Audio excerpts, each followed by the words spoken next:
Welcome to Por favor, somos tres. A podcast about un poquito de todo. Books, pop culture, trauma, and a little chisme. We're your hosts. I'm Sin. I'm Mel. I'm Sareed. Thanks for listening. Stay if you want. Please stay. Hi, welcome back to another episode of Por favor, somos tres. I'm Mel. I'm Sin. I'm Sareed. Today we have an episode that is very important to us from just many different aspects. It's something that's shaped us growing up. It's shaping us now. And we just thought we'd kind of bring a little bit of light to it. For those of you that haven't listened to any of our other episodes and are not aware, we are immigrant children. So we came here at a very young age. And so we've had to jump through hurdles and over lots of speed bumps to get to where we are now, specifically, you know, with language barrier and the culture. Mm-hmm. I feel like there was just moving here in general. Hard. America. Don't recommend. It's not that bad. It could be worse. It could be worse. Every time I think, you know, I don't know if we should have moved here, I'm like, it could be worse. It could be worse. It could be worse. So yeah. We wanted to share a little bit of our experiences and just how it's still shaping our life today. We kind of wanted to start off with a little bit of a core memory and kind of talk about what we remember as kids, because I feel like that's where kind of all your traumas start. Mm-hmm. So if anything, the adults we are today is because of the children we were then. Yeah. So who wants to start first? I can start first.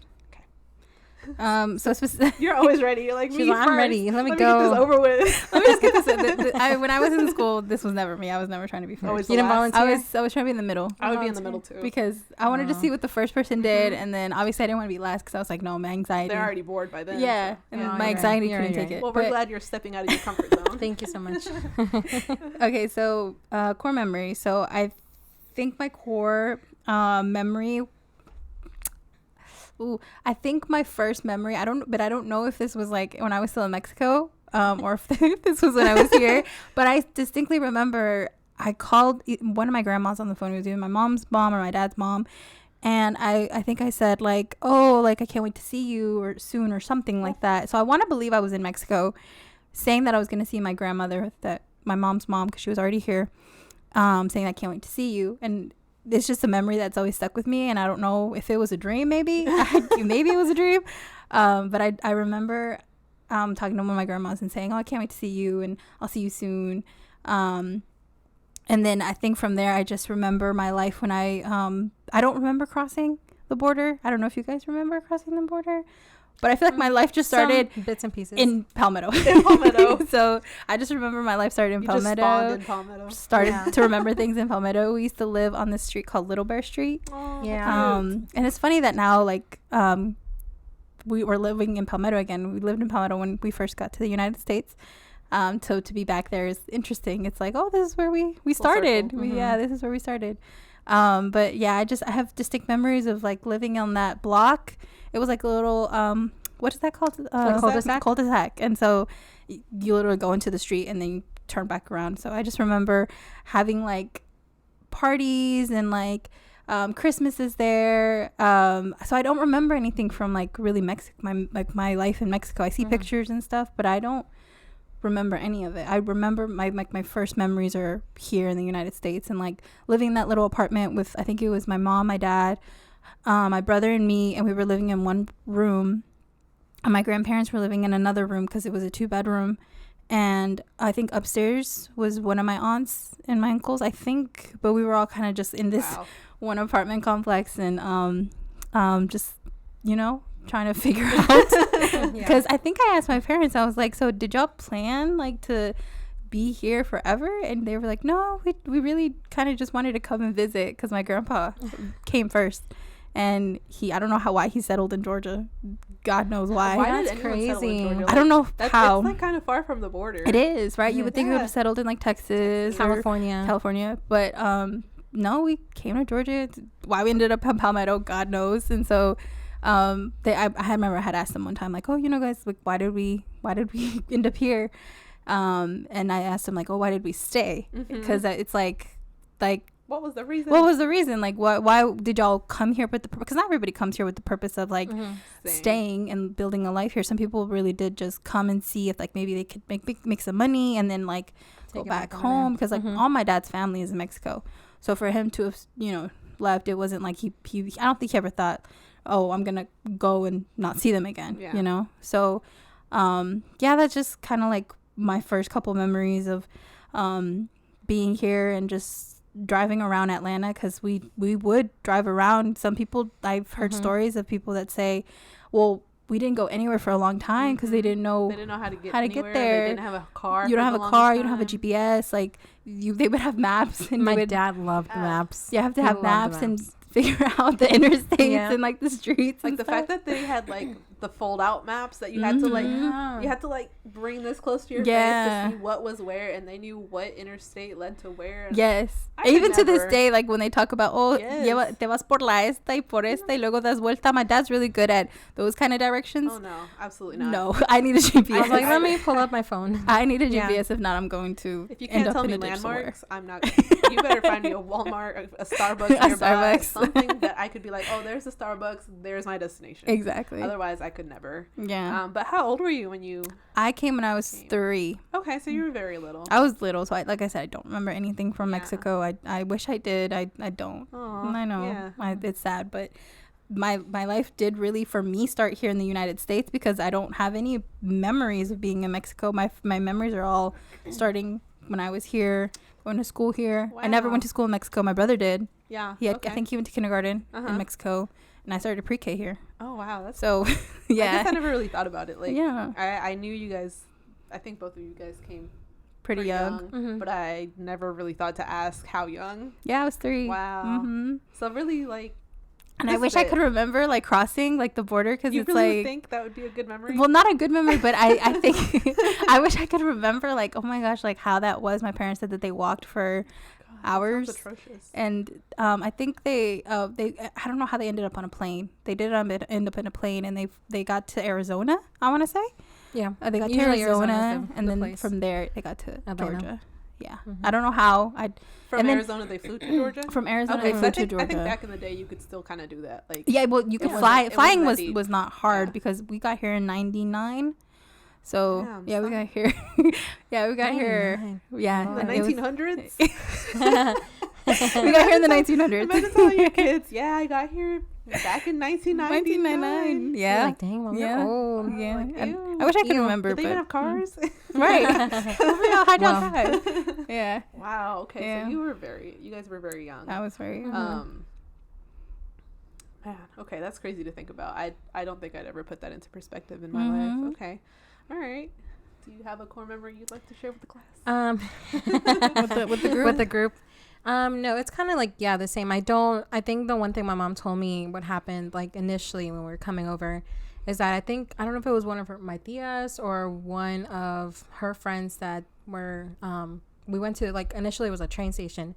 They gave me, like, a toy. I won't get there, whatever, Barbie or something. And she said that she remembers that I left it when I got off of the train station. Oh, no. So I was like, everybody was, like, saying bye and all that stuff because, I think that's like what people don't think, like, why would you go through all that with like kids, little kids? Because I think I was pushing we look at kids at Disney and we're like, why would you do that? And we literally oh my god, we literally came over, and I was pushing too. So I mean, he was a baby. Even then, like a 4-year-old is.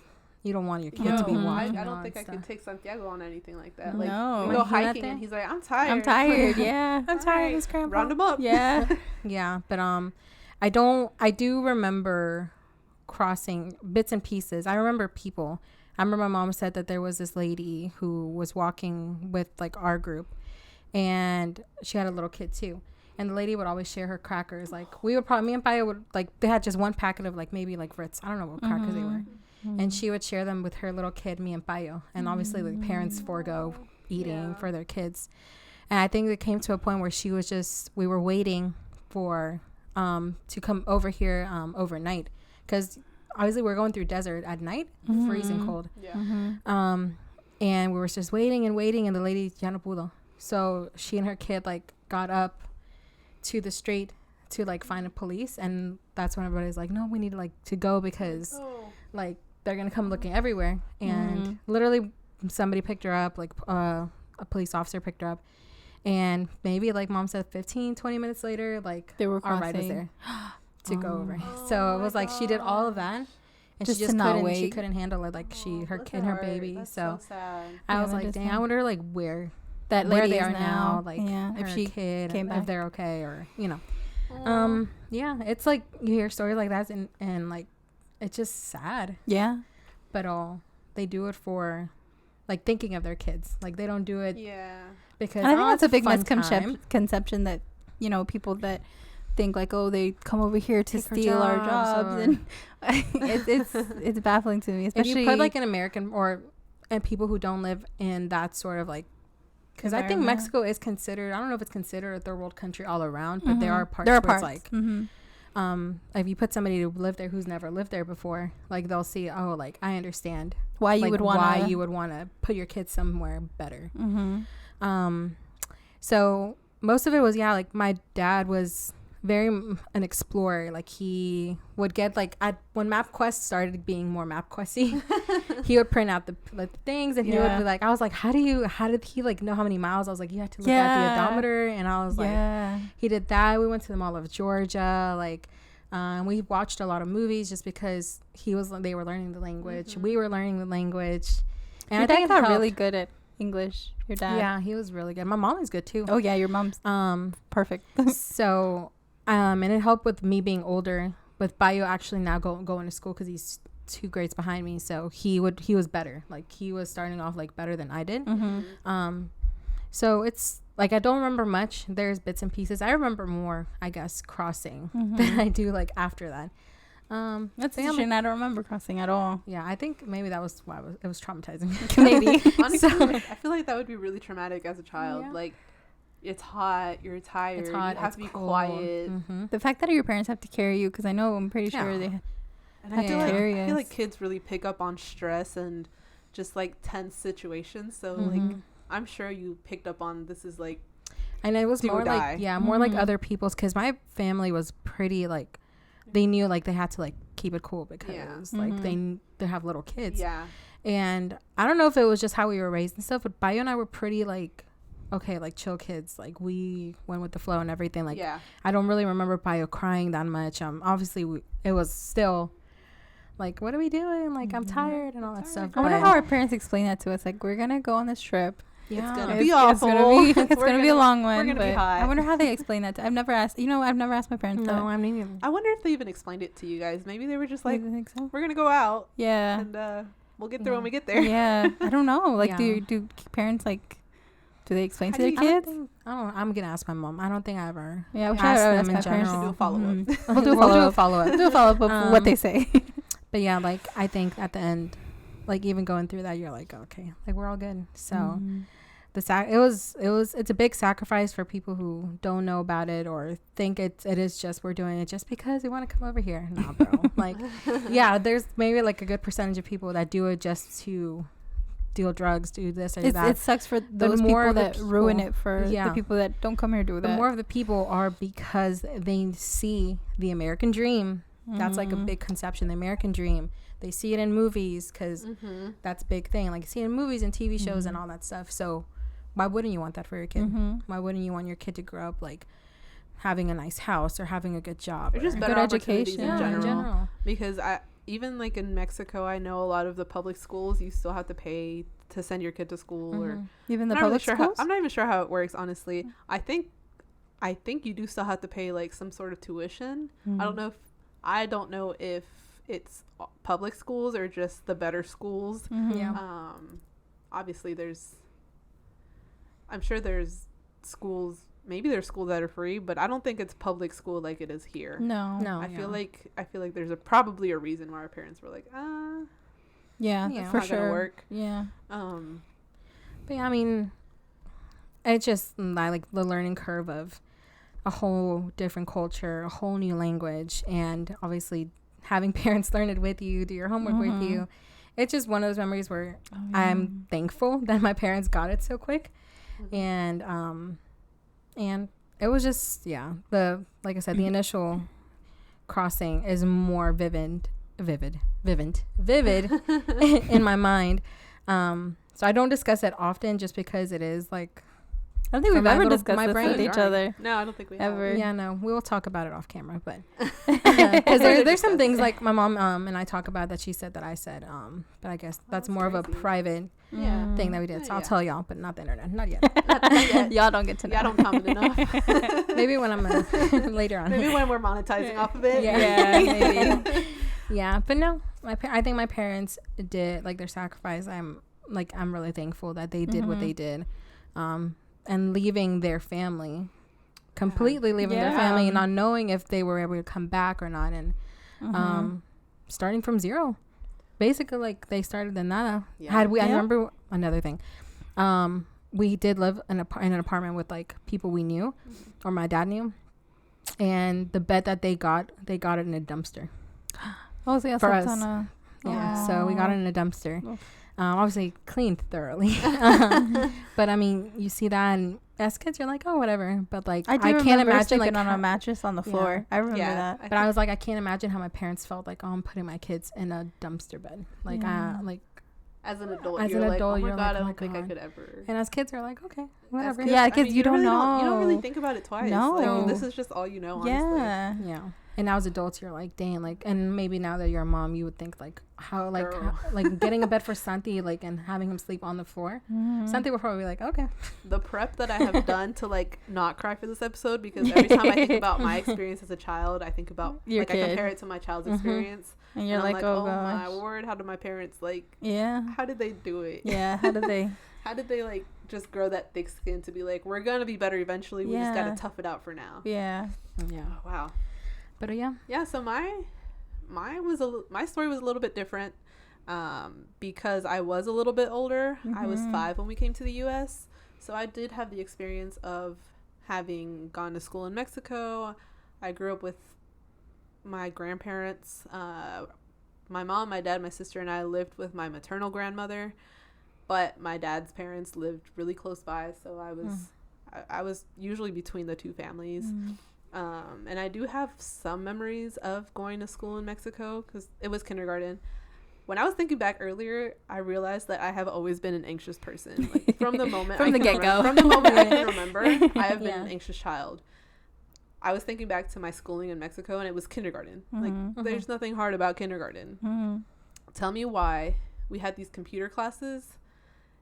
Tell me why I had the most anxiety being pulled from my class to go learn how to type. The most anxiety. And I think I ended up being like, I don't want to do this anymore because it made me so anxious just to go, like, yes, to be picked out. Really? Her heart was pounding. Yes. Oh, wow. But another way, my story is a little different, is we came here on a visa. So we didn't have to cross the border in any dangerous situation. So we flew here. My parents were like, we're going on vacation. And I think, I really don't remember my parents like sitting us down and explaining it to us, but I remember it was like this big ordeal because we had a, what is it called? A tourist visa. And back in the day, the people that had tourist visa had money. And so then like my parents dressed up in like suits. We had these like, me and my sister had matching dresses. They were like the manta. Oh, wow. Is that what that is? Yeah, they were like manta dresses. They were cute. They were matching. I need pictures. Our hair was did. You have pictures? I want to say we have pictures in those dresses, but I don't think we have pictures of us actually flying like the day we flew together. And from what I understand, the initial plan was for my dad to come and work for like a few months and then go back. But my mom was like, nah, we're in this together. So they packed us all up. I didn't want to sneeze. Thank you. I wasn't crying already. No, I didn't want to sneeze. They packed us up. We flew here, and I remember my mom's brother picked us up from the airport, and he lived in Estrellas. And so we stayed with him for a few days. Why did he end up in Estrellas? Do you know? I have no idea why my family chose to end up where they ended up. Yeah. I think it all started from like just one of my uncles that just landed here, and then family kind of gravitates to family. Because who else? Who else do you know? Yeah, so. Exactly. But I really don't know why we ended up here. Like I said, it's such a random state to just be in. Yeah. Like it's the furthest one from. And it's not even like we ended up like in the in the like on the city, south, yeah, like the city, like let's go to the city. We're like, that's where everything is. Let's not go to Florida. Let's go just go to Georgia. Let's not go to like something that's like go to somewhere cute. Florida. Let's go to College Park. Me. Oh, you went to College Park. Was yeah, it that you bad did. back in the day? I thought it was. as bad? Is you started in College Park or Old National? Old National. Old National Close to College Park. They're like right next to Yeah, each they other. are. And then good old Fayetteville. Thank Good old God. Fayetteville. But anyway. I don't even know what I was saying. Anyway. Oh, no, that your uncle or something? Oh, yeah. So your uncle picked you up. We had other family in Monroe, as I've already told you guys. We lived there for a while. Mm-hmm. And so my first, like, real core memory of realizing that we were going to be here forever and ever, amen, was when they signed me up for school. Mm-hmm. Like I said, from age, like, 0 to 5, I basically lived in Mexico. Mm-hmm. There was a short period when we did live in California, me and my mom. But even then, I was only like 3. So it wasn't like I had to go to school to learn English. And everybody that took care of me spoke Spanish. So it was never controversial for me. Never a problem. Never a problem. But I do remember that literally I would cry every single day that my mom would drop me off. Like, it wasn't even like just boohoo crying. Like, it was like wailing, screaming for my mom. Bloody murder. Wow. I was just so terrified of like not knowing what they were saying to me. Oh, yeah. Oh my god. And that's another thing. Like, our parents, like, you were older. Yeah. So it's like, what did our parents think? Like, they're not gonna know any English. Like, we don't learn English, and like, I think they learn English in Mexico? Or Very little. I very think little. You learn like basic like fruits and colors and Yeah. numbers, and especially kindergarten. You really don't learn that much. Right. So for you to have gone to school. Shout out to our teachers who I guess were patient. No, I don't think I have a bad thing with my not, teacher. Not shout out to Miss Geneva.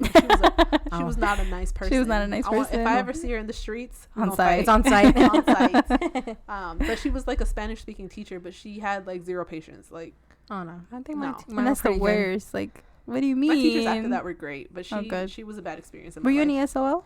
I was only in ESOL for my 1st grade.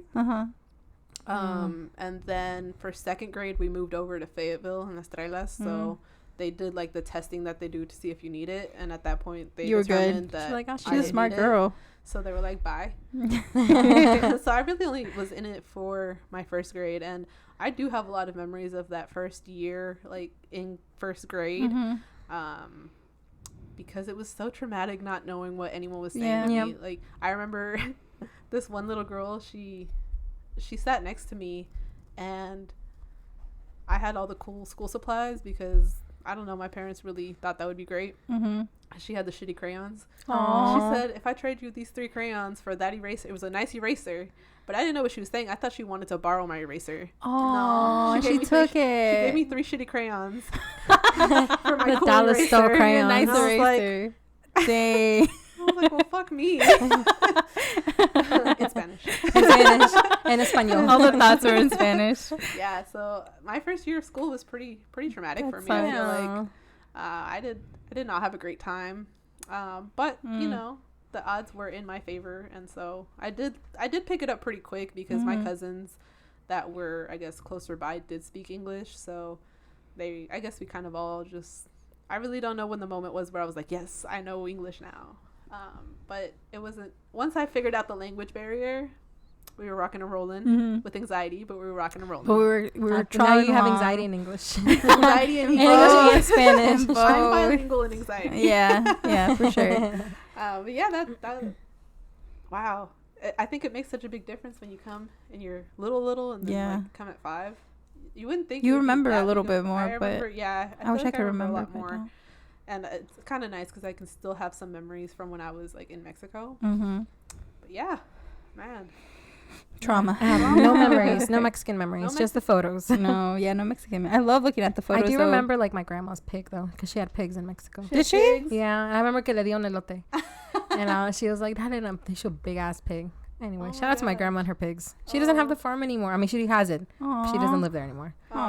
She just owns it. That's gonna be I was like, Mom, is she gonna give that to us? She's like, Los maybe. terrenos. Los terrenos. Oh God, that's like, another. That's another story. I don't think I have terrenos to go claim, so I'm good. You can live with mine. All right. We have shows a lot. I'll get one. Well, I'm not getting any, so it's okay. Come with us. Oh, well, you're related to her, so. By default. No, but that's her. My dad's mom. You're related to her. Yeah, but you're related to me. I'll get you a little house. Oh, okay. We can have a little tiendita. Okay. Oh, sounds a good. Stationery shop in the town. Sounds great. Books. Yeah, in Espanol. Oh, anywho. cute. Yeah. All right. So now that we've covered kind of The beginnings. I guess it would be important to also highlight that once you finally understood that you were not here like the rest of our friends, Yeah, that you didn't have the same, you were undocumented. What kind of anxieties did that trigger for you guys? Well, I think I wish I remembered when I found out that we were not here legally, because I lived my childhood normal, like, without a care in the world, to like, from that to be like now older thinking like, wow, my parents really had to, gave us like a really great childhood, and for them to have in the back of their heads, like, if we ever, get like stopped by a cop or something, like, you don't know what's gonna happen. I don't know when I don't think I remember. Remember it, and like a moment where it like clicked No, for you? I think for me it clicked when I couldn't get my driver's license, and I saw my friends getting their permits and their licenses, and I was like, and we were way older by then. Yeah, like I think I knew before that. I feel like I knew before that, but I'm sure you knew, but you didn't know remember. how. I was like, oh, okay, like, like I can get my permit, but then when I'm like, oh, she like maybe can't it get was her like permit? when kids started going to like Mexico for like Christmases and stuff. A lot of people would say like, oh, voy a ir a Mexico para la Navidad, or para. A lot of kids in your school did that, right? A lot, or like in church, like people would talk about going to Mexico for the holidays, right?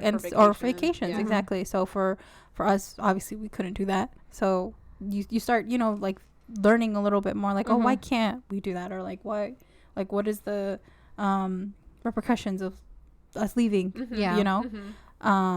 So for me now, a little bit older, well, when I was like maybe like in my teens, for sure, like my biggest fear was like if my parents were to get sent back, and it would just be my brother and I, like, what would we do? Like like we would obviously have to have gone back with them, but by then, like I said, I lived my core memories here. So it's like since I can remember, so it's like if I were to have gone back, for me it would have been scary. Now I think back and I would be like, you would have been fine, girl.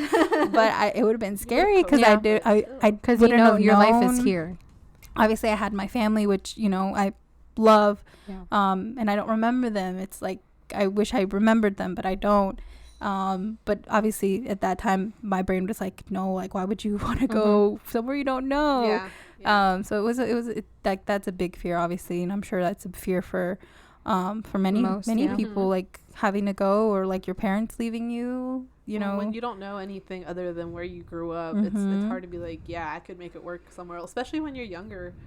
Like, the world is so small when you're younger. Yeah. This is all you know. And anything outside of that, scary.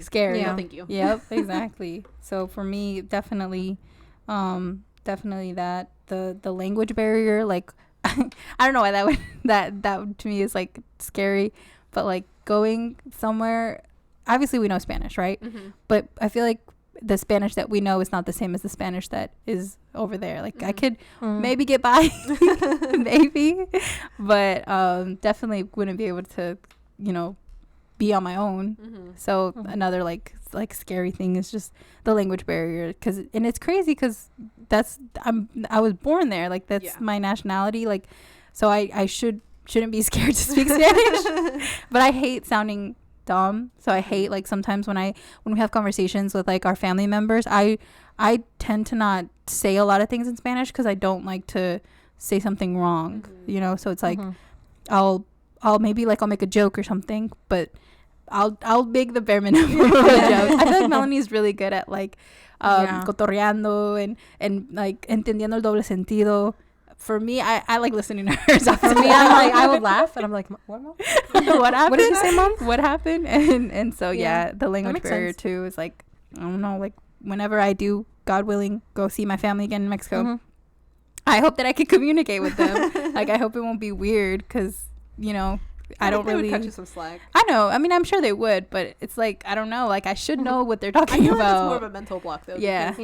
You guys understand it perfectly, and you make your point be known. So I think it's more of a mental block because that's the same way Marissa is. My sister, she when we got here, she like was barely 1.5, so baby. She was a baby. So I feel like it's a mental block because she understands a lot, she knows a lot, but she gets shy because someone has made fun of her, like, oh, you said that wrong, haha. And so now it's like a mental block where she's like, I don't want to say the wrong thing and sound stupid, and I feel like I have an accent. Yeah, you feel like you have an accent now, like, what? No, but I do feel like sometimes when I speak in Spanish, like, me trabo, and I'm like, wait, am I, like, I start to speak both, like, somehow. The Spanglish comes out. The Spanglish comes out. The no sabo kid comes out. The no sabo kid. I feel like we should get rid of the no sabo because Spanglish is just our brain, like, flowing.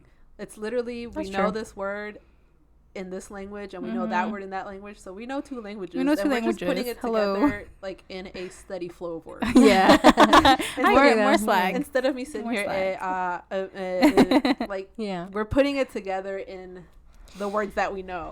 So you know a lot of words. You know at least double the words most people know. Well, that's true. We don't give ourselves a lot of credit for that, to know 2 languages, especially being so young, learning 2 languages, because at home I had to learn, obviously.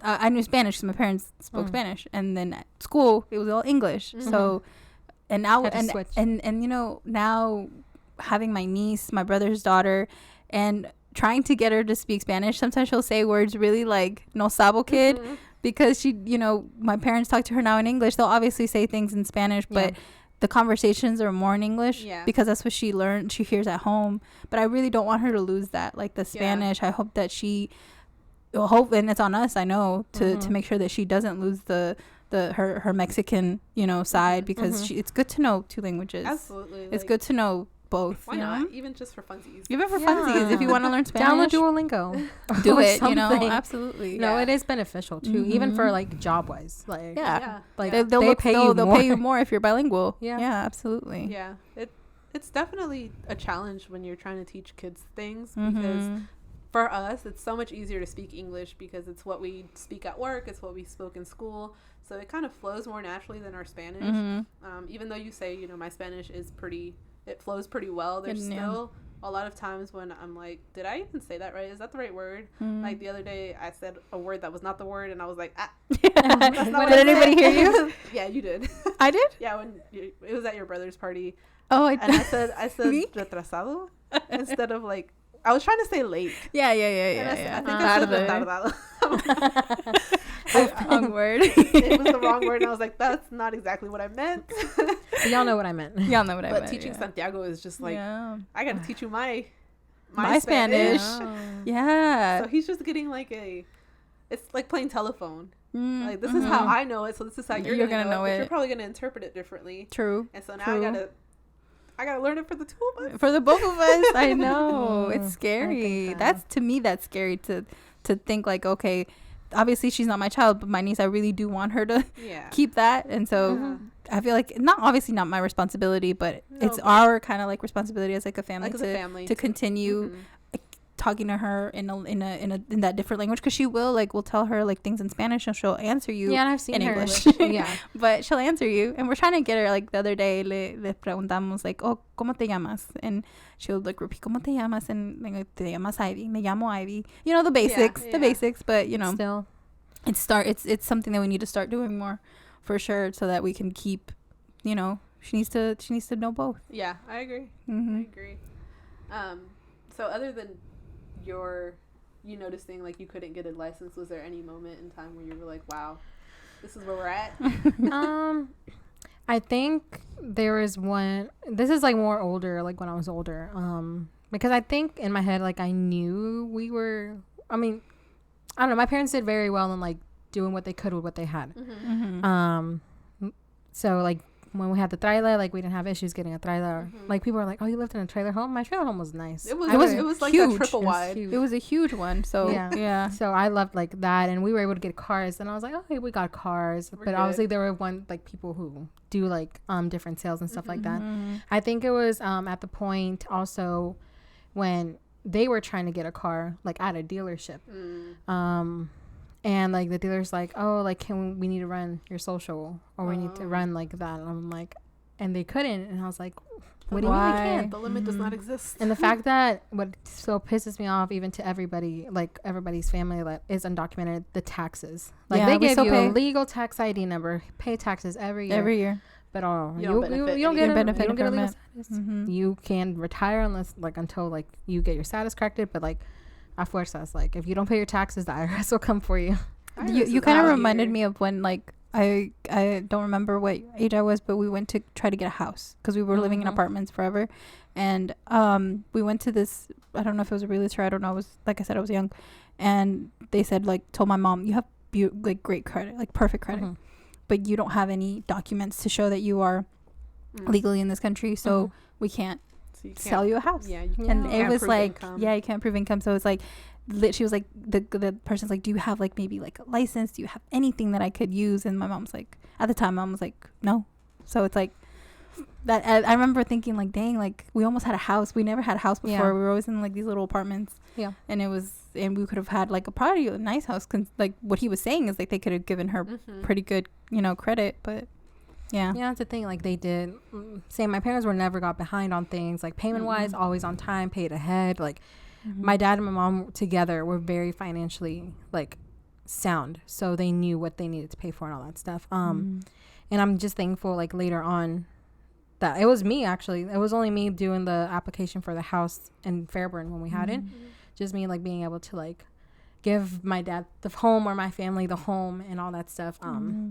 So yeah, it was tough because they wanted to do like build up the credit or do this and like get our family a home, because even then I feel like my brain, I'm like, oh, we're good here, this house is fine, but my family wants a house, like they want to build a home, they want a home. So it's like at those points where I'm like, dang, like I see my parents working and working and working, and because they don't have what the government requests, they have to just stay with what they have. Much less opportunity. For sure. So yeah, it's the same thing, and like the fear wise as well, like deportations. And I've seen actually my grandfather was deported. So like seeing that process and what he went through and just like how the whole thing is, I'm like, the fear in me was like, I think it was like in 2008, 10. My mom might have to correct me. I think it was 2008 or something where he got deported, and from there I was like, I hope my parents like it was in me, the anxiety of driving every single time. I'm like, please don't. It was like a small traffic infraction, but in Clayco, in the ghetto, in the ghetto. So yeah, that's. He had been here forever at that point. Like we were here. So at that point he had been here for at least 10 years, right? Almost, yeah. And he had to go back. So we got here like 2001, early 2001, January. So yeah, like it's the same. Like I think that is always a fear for undocumented kids with like their parents being undocumented is not seeing their parents, or them parents having go through the deportation process because they're detained. You're treated like a criminal, which I guess, but it's it's not like you killed anyone. It's not like you. Wouldn't you think that process would be so much faster? Like, all right, let's get a plane, flying back. Let's go. But no, they detain you.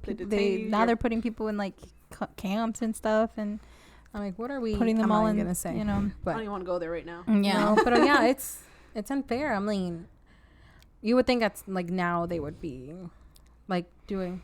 Oh Lord, Jesus, vibes are off. The vibes are off. For the people on audio only, watch our videos. Our good vibes just came on and off. It's Jesus. Yeah. It's Jesus speaking to us.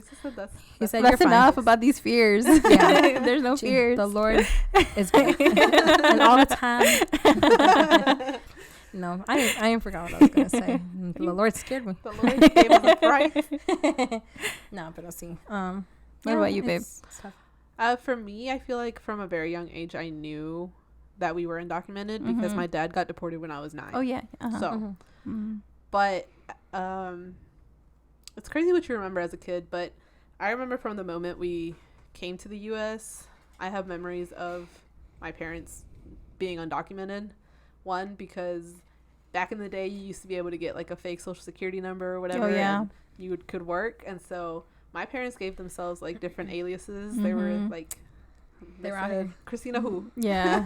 Yeah. So was her name Isabella? yeah, her name was Isabel. Oh, that's I think we kind of knew artistic. Her. Yeah, we knew her from like Chavela. Yeah, because that was her artistic name. Yeah. So from the time I was really young, I knew she had another name that she went by, and I knew why. So I don't think I was ever under the illusion that we were documented. I don't think it really affected me until I started realizing how bad immigration laws were. As far as I think it was like the year that Obama got elected, when there was like crazy deportations and roadblocks were like every week. Yeah. And just because of the zone we lived in, it was like such a big fear. There was always a retén right at that school. Checkpoint. And all of our parents went through that area because that was literally the only way to get to our house. And it's funny how they would go where it was mostly Hispanic communities. We're just trying to keep, it's safe. A little safe. But it's funny, like they would be in front of Las Trailas. 2008. Really? 2008 was pretty bad. He's the one who deported like the most immigrants. Yeah. And I guess him. Shout out to Obama, for what we're gonna talk about next. But he doesn't. I don't know if he likes us. I don't know. I don't think he likes us. We made it through. But yeah, I feel like that the first time my mom got arrested, like she ran a stop sign in Fairburn or something, or that's what the cops said. They pulled her over, and back then it used to be, well, not back then, but in general, when you're here on a visa, you can drive. You just have to have a valid visa and your ID. So my mom was already way past her 6 visa, months. And so I remember the cop because he was such a dick. If you're out there, fuck you. I hope your feet are always cold. But basically, like she ran the stop sign, so they pulled her over at the food depot, and y'all, like the fear of seeing your parents get arrested and not knowing if they're gonna make it out. Like, were you with her? Yeah, we were. It was me and my sister in the car because we were going to food depot to get cream of corn or cream of mushroom soup, something creamy, and I didn't get dinner. Oh gosh, I don't think that guy again. But yeah, my mom was like, well, what am I supposed to do with my kids? What are you gonna do? He's like, well, you don't have any family. And mom was like, well, I don't have anyone to call, because I mean, obviously she wasn't trying to get arrested. And he was like, well, if you don't have anybody to call, we'll just take him to child services. Oh girl. Ooh, bro, I got chills. Oh my gosh. He was a dick. And so she ended up calling my uncle. My uncle came and picked us up. So I didn't actually see my mom get arrested, but like I knew it was gonna happen. Like I knew because he had to bail her out, so we had to go to his house, spend the night. But when I tell you, I like sobbed the whole night. Like I was like, I don't know what's gonna happen. I'm scared. And I was probably, I want to say I was like 10 or 11. So it was like right after my dad had been deported. Oh my gosh. So yeah, so that was like one of the, from that moment on, like that was a big fear for me, because it used to be like 3 strikes and you're out. And it did happen again when I was in high school. No, it was middle school. And the bus that came to Las Trailas to drop off or to pick up the elementary school kids hadn't shown up. So my mom was like, well, I got to take y'all to school. Like she wasn't going to have us miss a day of school. And I think it was raining or it was really cold. And so she borrowed her ex-boyfriend's car, but it didn't have a tag. And so she got stopped. Like she literally, it was me in the front, and then she had some other kids in the back. And literally, like, we made the loop around Birch, and like literally when we were getting ready to go, the officer that was like directing traffic like signaled the other cop to like pull her over.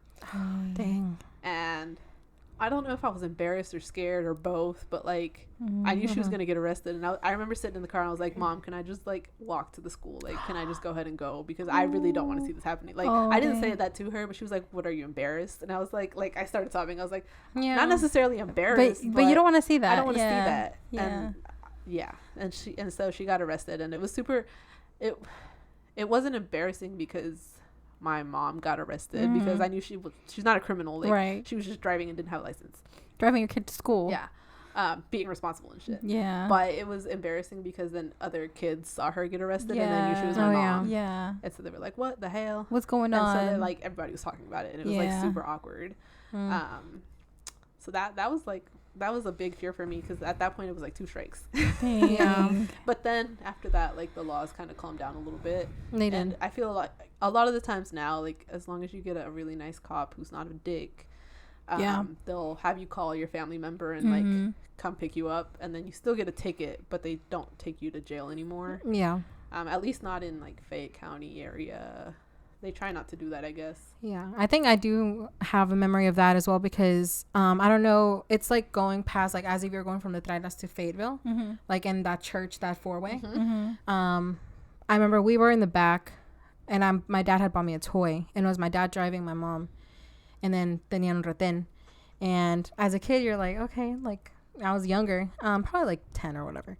I remember the cop, like, obviously my dad has to stop and all that stuff, and he looks at him, he's like, license and all that stuff, and my dad didn't have it.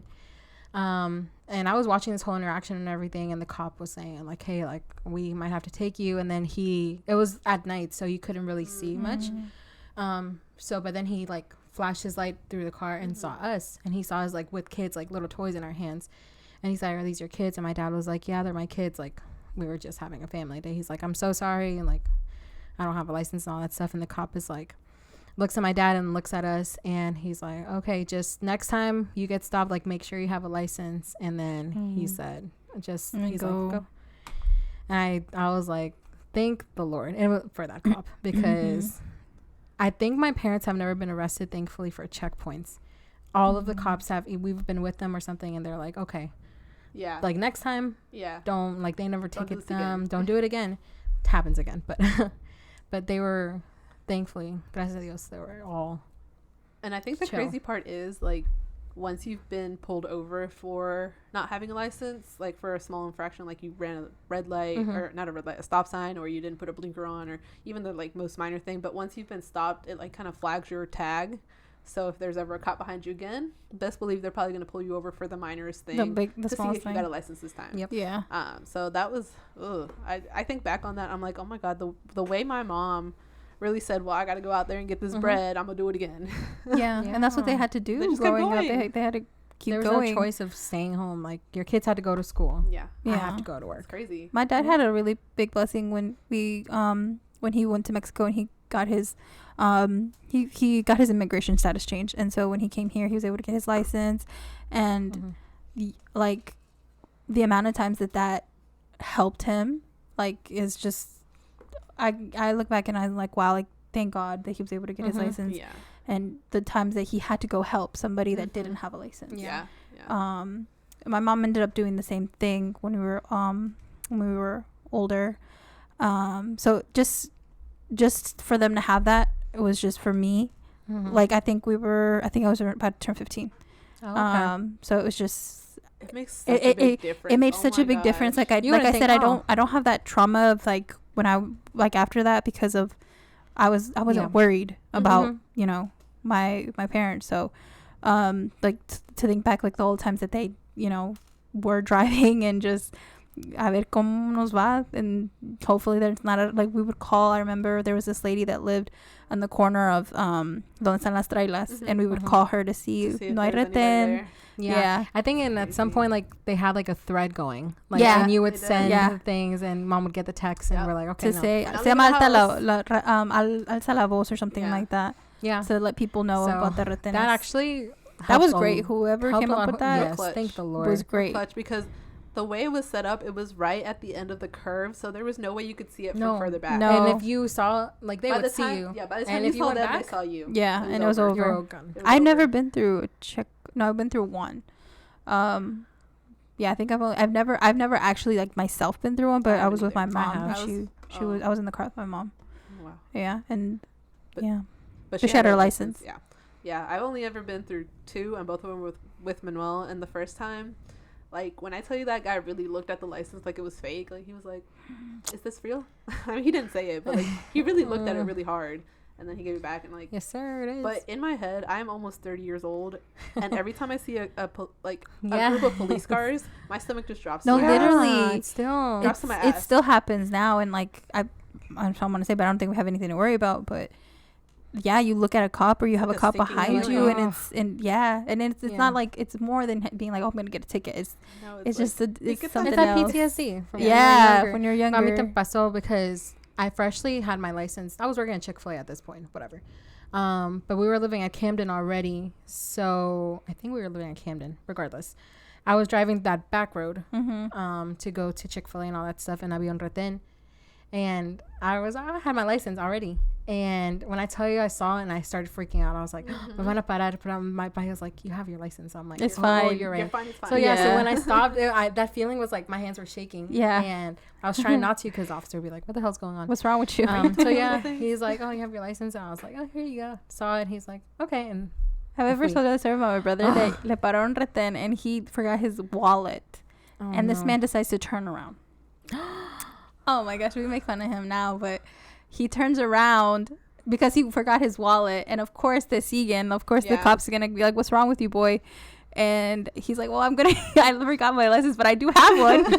And the good thing is the cop was very nice, and he let him. I think it was a cop that we knew because his wife worked at Chick-fil-A at the time we were working at Chick-fil-A. And so it was it's funny that he was like, "Don't ever do that again." Like, what's wrong with Chick-fil-A you? gave us some benefits because the cops and the firefighters that came through would recognize us. They would, yeah. So there's a lot of times where I've seen them and doing checkpoints, and I'm like, you remember me? I still remember your order. I gave you a discount because your order is you're not getting a discount. So, 50%. It's just crazy how much a little card can make a difference in your life. Yes, absolutely. We have Mr. Obama to thank for that. Yeah. On the contrary of him deporting, So he was like, people. So to make up for the fact that I deported half of. Yeah. Yeah. Here you go. The other half of you can have a chance at life. Yeah. So. Which.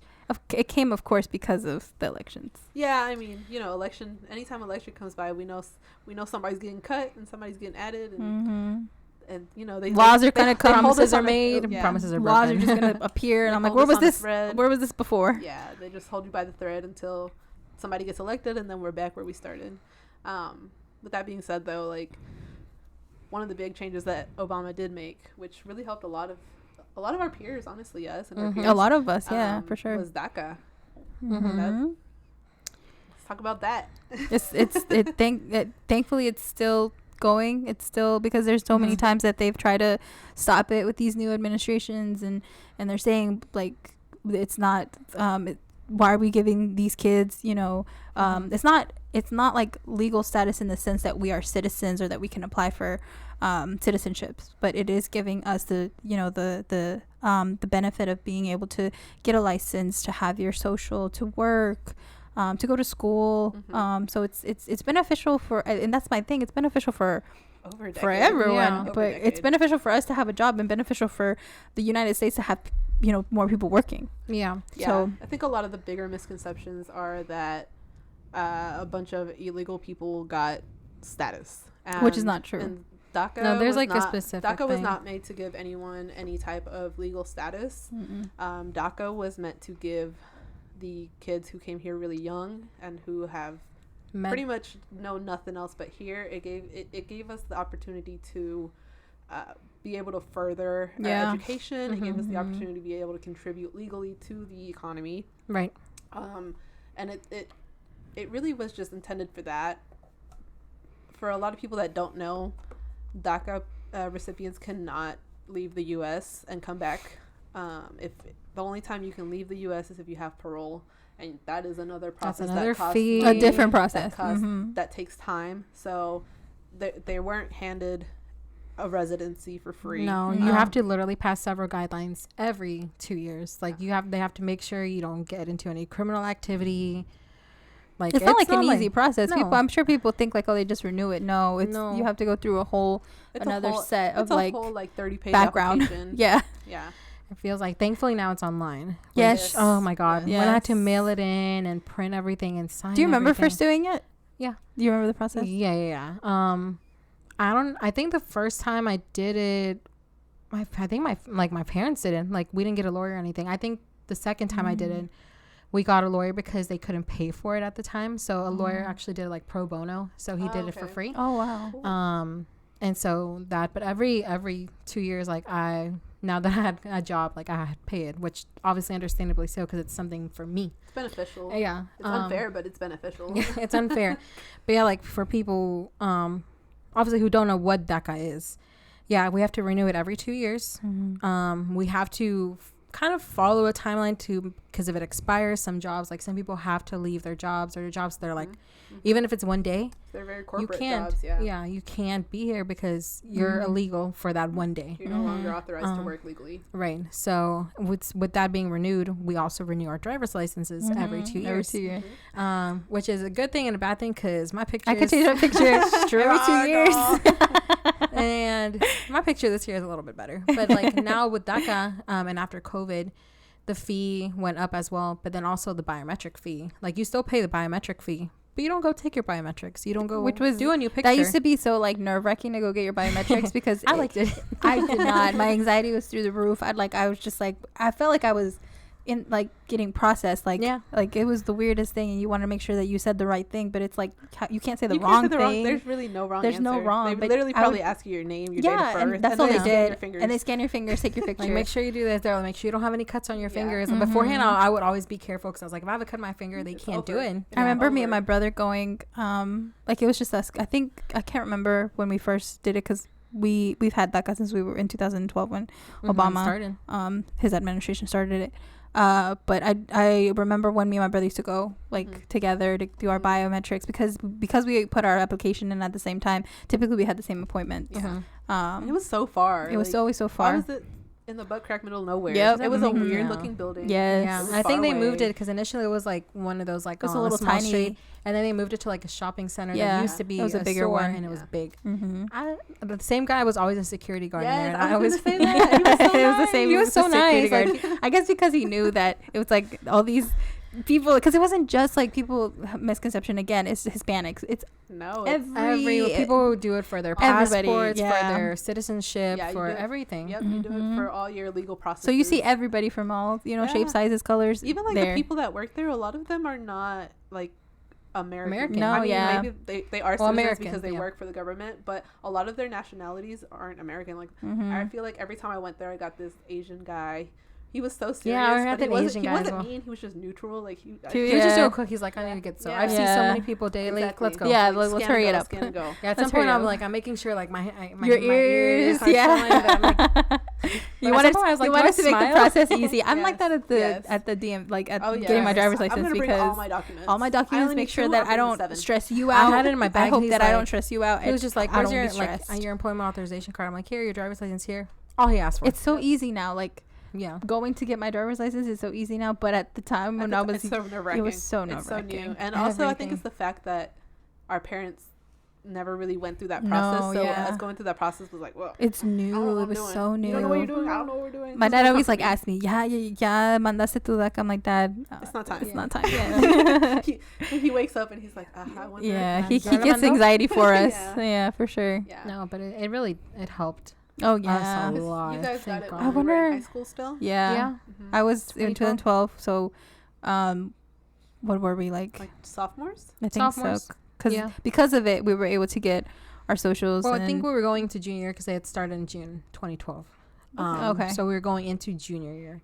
Okay. But yeah, by that point, like, because right after that's when we started working. Yeah, I started working. So they got us. They said, "Oh, y'all have money, employment, y'all got social security card." Yeah, so here you go. Come pay taxes, dude. I remember when I got my social security card in the mail. My mom was like looking at it. She's like, "Wow, this is what it looks like." It's literally the flimsiest. But then it does say like it's like only for work purposes, and you're like, "Damn." Yeah, that reminds me of like La Canción esa de Arjona. I think you don't like it. No, I do like it, but it's sad. Oh, I thought you didn't like it. I do like it. El Mojado. Yeah.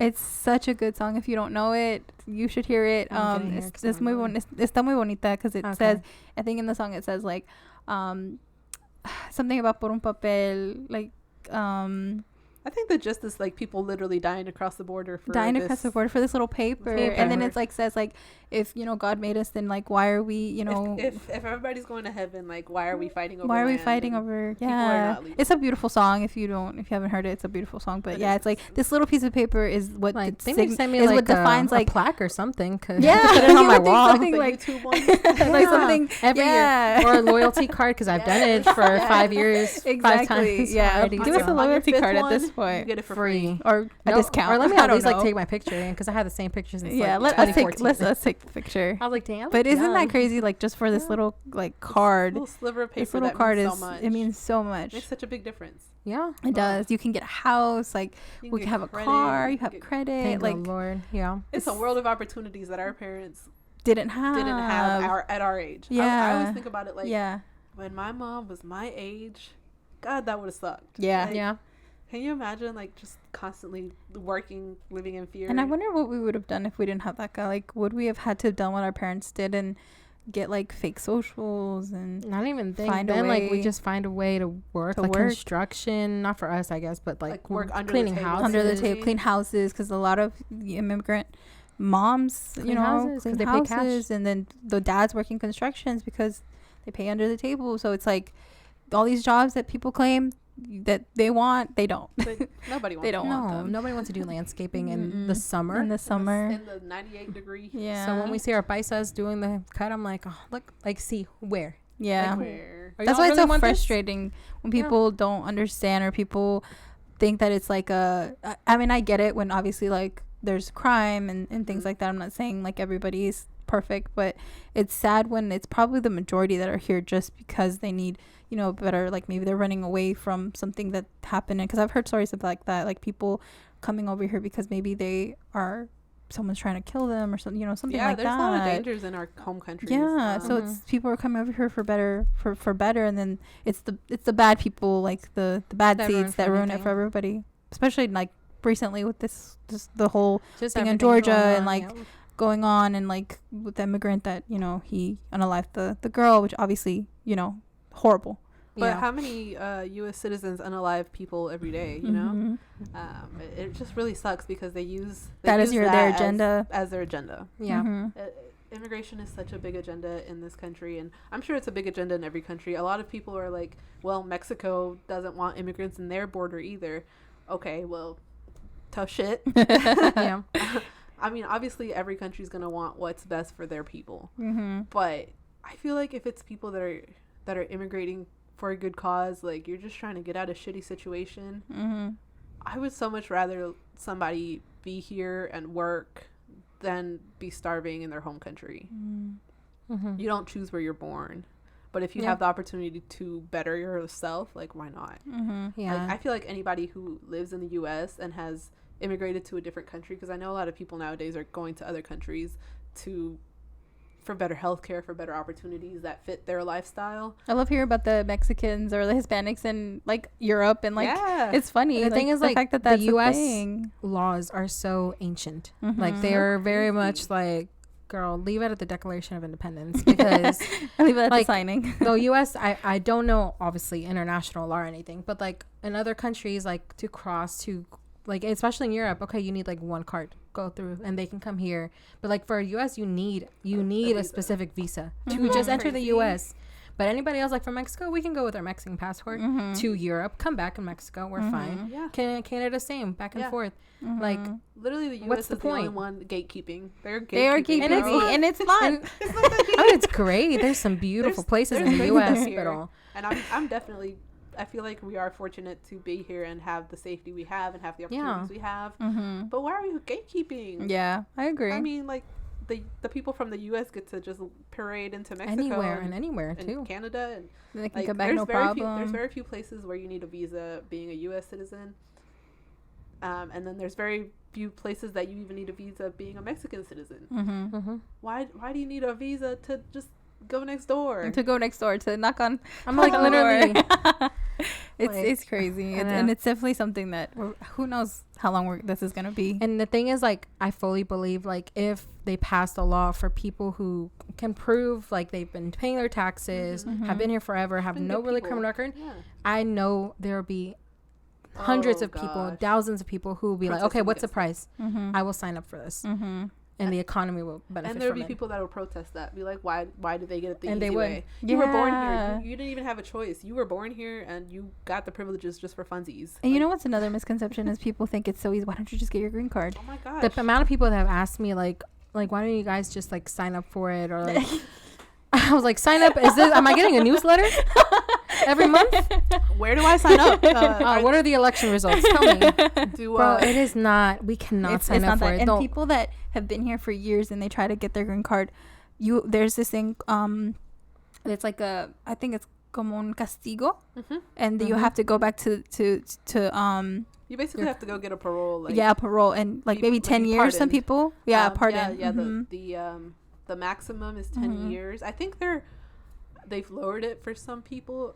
I can't. It changes all the time. So from certain TikToks and things like that, I've seen that they've lowered. she's went through puberty. I've seen that they've lowered the time frame. The time frame. I'm trying to think of the English word for it again. I don't know it. Yeah, el tiempo. But yeah, it's been 10 years. It just makes me upset. Time. People think that it's so easy. If it was so easy, like you guys don't even understand. I would have been out here doing my thing. No, I think it also depends if you have like a legal entry or not. Legal entry. Yes, absolutely. If you have a legal entry, it's much easier because they can prove like, okay, like this person has come here. If it's if they find out it's like an illegal one or whatever, el castigo, it's like so it's not easy. I don't think anyone thinks about how long 10 years is. Yeah. Like, in 10 years, we'll be close to 40. Yeah. Like, what? A whole decade being away from what you've known forever. Yeah, for a long time. So those people that think that it's so easy, why don't you just do it? It's not easy. I promise you. I love watching those when people try to get their citizenship, the Americans taking the citizenship test. It's so hard. I love like listening to those because it's like, oh, so you think it's easy? Nah, bro. And so these people that when they ask them like just random questions, when people that are born here live here and they don't know the answer, and you don't know your history, and they don't know the answer, but then they expect immigrants to know this, and like, what is it like? You have to like. Not get one question wrong or something. So for your citizenship test, and it fluctuated a little bit when Trump was in office because he made it like more complicated. He added more questions. But when I went through my citizenship test, you have to do a written portion, a spoken portion, and then you have to answer questions. For the written portion, they're just trying to make sure you know how to write English. So they're very basic sentences. They just tell you to write out one sentence. You just have to spell everything correctly, punctuate it, and it's done. You get 3 choices. No, it's either 2 or 3 opportunities to write it out. And then if you get it wrong, you just wherever you kind of stop, you don't keep going. So they kind of bring you into this room, and there's like people sitting at the window, kind of like when you go get your Mexican passport. You go up to your window. Oh Lord.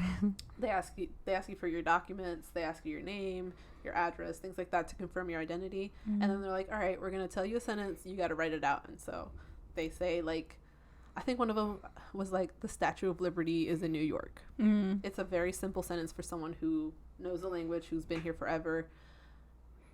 And so obviously I'd been here, so it wasn't a problem for me to write it out and then to read the sentence. But there was a lady sitting next to me who she went through all 3 of her chances and she didn't get it right. And like the way my heart broke for her, because in my head I'm like, oh, that's like, it's simple. But like they didn't grow up this way. They didn't grow up speaking the language. They didn't grow up going to school here. To think that people who had the privilege of growing up here think that's easy. Like, I want you to go to a different country and learn a whole new language and learn about the culture, because then you get to the 100 questions and they're not hard questions for me and you that went to school here, grew up here, and it's very common knowledge questions about the government and the way the government works. But 100 questions and they only ask you how many? 5. So at random, you have to memorize 100 answers. At random, they'll ask you 5 questions. Yep. My anxiety would be through the roof. You can only get 2 wrong, 1 wrong. I don't know. I forget. It's been a long time. But these questions are crazy. Like, some of them are very easy. Like, how many stripes are on the flag? How many stars are on the flag? Who's the president? But then there's like, who is the representative for your like your area? And I'm like, what do you mean? I can't even vote. I only know John Ossoff. I can't even vote. Why would I need to know who the representatives are? Right, exactly. So it's a really like hard test for someone who's been here, especially a lot of immigrants who have been here a short amount of time. Some of our friends that they married a U.S. citizen and they got all their stuff figured out. Well, in order to proceed from being a resident to a citizen, if you're married to a citizen, it's only like a 3-year time span that you have to wait in order to apply for citizenship. But you have to know all that stuff in a short amount of time. And it's like, you're learning the language, you're learning the culture in 3 years. Yeah. As an adult. Yeah. Yeah. Like, what? Crazy. I don't think I could learn another language right now. Oh, I could not. I mean, if you sent me to a different country, I'm sure I could manage. We could probably try. but that's hard. It's hard. Like it's como dicen en español, no es enchilame otra gorda en así. Like you don't just go on www.uscis.org and click apply for U.S. citizenship and then te lo dan get it in the at mail. The end of the quiz. You'll get one. What? No. Imagine. There's people who have been in the process for decades. For decades. Yeah. Not even just years, decades. I love watching those videos too, when like it's taking people getting to see after their like family members years. After like 25 years of being like waiting. I cry every time. Every time I am like sobbing because like yes. Because it's like we feel you, we understand you. I feel like that would be me too. I would probably, as soon as the plane landed in Mexico, I will bawl my eyes out. I've been to Mexico, not several times, but multiple times since I got my documents, and every time it's surreal. It's surreal to think, wow, I've made it this far in life. And every time I come back, I always get that like, I know I can come back. I know I could go back to Mexico anytime I have the money for it. But I always get this sinking feeling of like, I don't know when I'm gonna be back. Like a little piece of me is like still there, like I don't want to leave. But man, it's just every time I hear a story of someone who like got their documents after such a long time, like I want to bawl my eyes out. Yeah, for because sure. I just remember like the feeling of getting our stuff in the mail. Yes. Like the anticipation of knowing it was coming and like knowing what I was gonna be able to do. Yeah, for sure. The doors are literally open wide for you now, like wide open. Like for you guys, I literally can't wait for the day that you have the opportunity to. I can't talk. She's gonna cry. It's okay. No, it's she doesn't care. It's just she's having emotional. I was adding to the emotions that were coming in. I am super emotional, but I literally cannot wait for the day that I see our peers.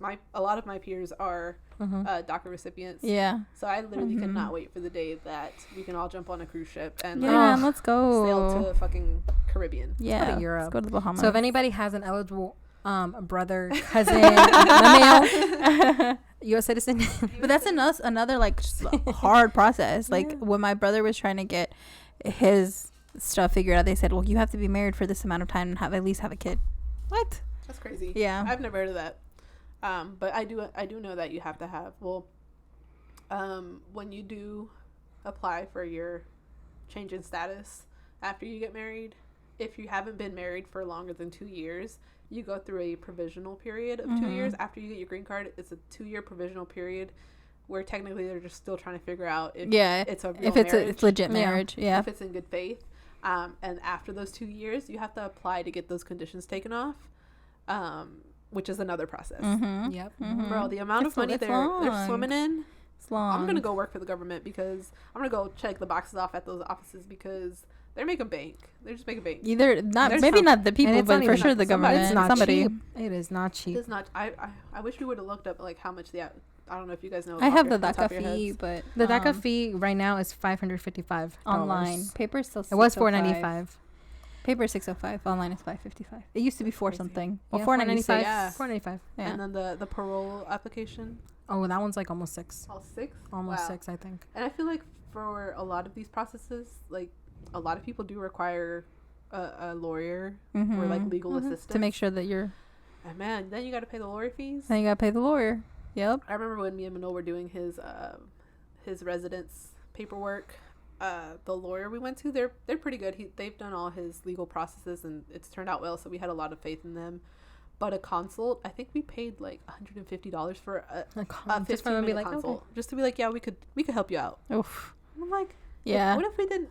What if they would have said, no, we can't help you. Sorry. There goes your $150. exactly. Yeah, for sure. I'm telling you, immigration lawyers, research your immigration lawyers too, because my mom going through the process now. When I tell you that woman has spent thousands of dollars, it is insane. I'm sure. And it's you insane. really do have to do a lot of research and make sure you have a reputable person, because there are a lot of like, yeah, sure, we can help you out, and then they don't. You hear horror stories of people giving these lawyers their money and then they never hear from them again. Yep, that's happened. I've heard that. So there's just a lot of money to be made on top of the money that everybody pays for taxes and all that. On top of it. At the end of the day, like say Uncle Sam's coming for us. Right. Lower the prices of milk. Dude. I don't know. Yeah. But the economy is crazy. honestly, I'm just, I think it's a blessing, but it's also a curse at the end of the day. I wish that immigration wasn't such a big agenda in these elections, because the way people are persuaded to vote for someone just based off of what they promise they're going to do with immigration, it's hard. Now as a person with this, that I'm a citizen and I can vote, man, it's so conflicting, because I want somebody that's going to give us a good economy, but no, I'm not going to vote for you if you're going to say that you're going to deport everybody that I know. Like, what? Yeah. For no for no reason. Like, a lot of these people aren't doing anything bad. Like, okay, why? My thing is, if you don't want people out there driving without a license, give them a license. It doesn't have to give them citizenship. Yeah. It doesn't have to give them the ability to work. I mean, it would be nice. It would be very nice. But if they can prove they can drive, what does their citizenship status have to do with anything? Yeah, I don't. Like the amount of people you give driver's license to that shouldn't have a driver's license. Are you kidding me? Like my mom will be out here. She will two-handed. That's true. Like, mom, estamos en Mexico. Like, drive. What's it called? Like, my mom loves to say something, 9 o'clock or something like that. My mom loves to say que maneja como una abuelita. She's very cautious, but again, coming from trauma. Yeah. I mean, you fuck up one time and it's over. Yeah, but man, it's just crazy how we've gotten to this point, and now we're here. We're doing this, we're doing that, thanks to all the trials and tribulations. But I really do have hope that in the near future, the people that are doing good things will get rewarded for those things. Yeah, hopefully. And y'all need to quit voting for people that are making dumb promises. Thank you. Thank you for our TED Talk. Thank you for coming to my TED Talk. Mic drop. Mic drop. Don't drop the mics. Yeah, not these. Because these are our good mics. But do you guys have anything else you guys wanted to add? Anything you want the people to know about? Just to be more informed, and like, please don't be ignorant if you don't know something, or if you think that you know something. But we got Google, we got the World Wide Web. We have 2024. They could tell you if you want to ask a friend, you want to phone a friend. Yeah, and people who listen to us that know us, ask questions. I tell people all the time, like, they assume. I'm like, don't ever assume. Ask me a question. I will answer to the best of my abilities, and if I don't know it, I'll tell you. But that's how a lot of my American friends have found out like what's going on and all that stuff. Like, what is it? And I'm like, because they ask questions. I'm like, y'all can ask me. Like, it's not like a touchy subject for me. I'm like, I'm thankful I have DACA, and I'm thankful I can do this. But there's also a lot of things I can't do that you think I can. That you think I can. Like, when y'all plan trips, I can't go overseas. Like, why can't you go? Why? This is why. Like, because I can explain. Come back. Depends on where you go. I might just. You could just stay there. Let me just go.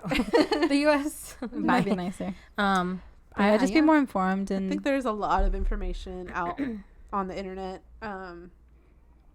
You have to look for really unbiased information.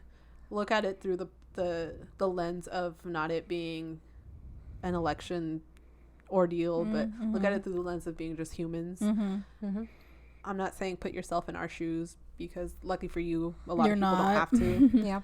But just consider that there's more to this than people trying to take jobs away from people, and there's more to this than people trying to sell drugs.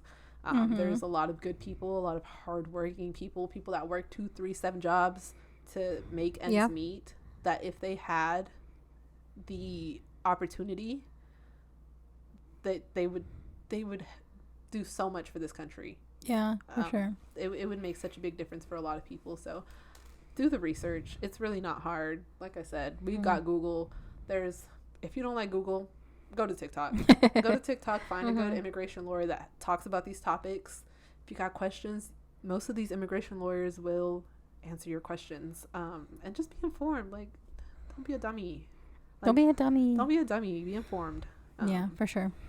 But, thank you for sitting with us through this TED Talk. It's all very informative, but, I think that's also important, too. Like, we like to hee-ha-ha all the time, but I think some things are good to, like, talk about. Especially at our age, at our, in our generation, like, it's good to tell our stories of, how we got here and the sacrifices that, got us here. There's been a lot of sacrifices. Yeah. So, we like to talk about all the good things in our lives, all the funny moments. But there are a lot of things that have made us who we are. And fortunately or unfortunately, this is one of them. And I think we just want people to know. People to just be informed, even if it just kind of like drops the little seed for you to be like, that does sound like a sensible or if you relate thing. too, like if you relate, like there's a lot of people that relate, that can relate to our situation or going through tough times with immigration and stuff like that. Even now, I think it's always going to be a topic of discussion, just because there's always going to be someone looking for that American dream. But I think, overall, I thank our parents for the opportunity. I feel like a lot of times I'm like, oh, did you really have to come here? But I say that with ignorance, because I don't know what the life I could have had there. Yep. And if my parents did it, they probably did it because they thought this was going to be a way better situation. And so far, so good. So far, so good. I mean, we're here. We're here. But yeah, I just want people to have an open mind. It's not easy talking about this, and it's not easy putting something so vulnerable out on the internet. So I do thank you guys for having that vulnerability. Even if nobody else comments, thank you. It is something hard to talk about. So I thank you guys for that vulnerability. And I hope that we can have follow-up discussions on things like this. I hope this is not a topic that people feel really rubbed the wrong way about. Because it is a big part of our lives. So I hope that in the future we are able to kind of keep it updated and see what the future holds. We got a lot of things to do, a lot of goals to reach. That's all I have to say about it. Yeah, Same. All right. Well, this has been another fun one. We didn't cry though, so thank God. We did great. You were worried about me, weren't you? Yes, that means I was worried. This thing sounds like, hey, I'm fine, guys. Starting. I think it's a big topic, but we did great. We didn't cry. But if you guys have any questions for us, about the process, about the technicalities of things, we would be more than happy to either do a follow-up episode with like a little Q&A thing, or even just in the DMs. Feel free to always reach out to us. If we don't have the correct answers, we will find you the correct links to we'll give you the resources, and we'll learn along with you. If you like this video, please give us a thumbs up. If you're on Spotify or Apple, what is it? Podcast. Oh my God, words are hard. Your brain was like, it's been a long week. But on any of our platforms, follow us, subscribe to us. It makes a difference, because then we know that you guys are enjoying the content. If you want to comment, honestly. There are no dumb comments.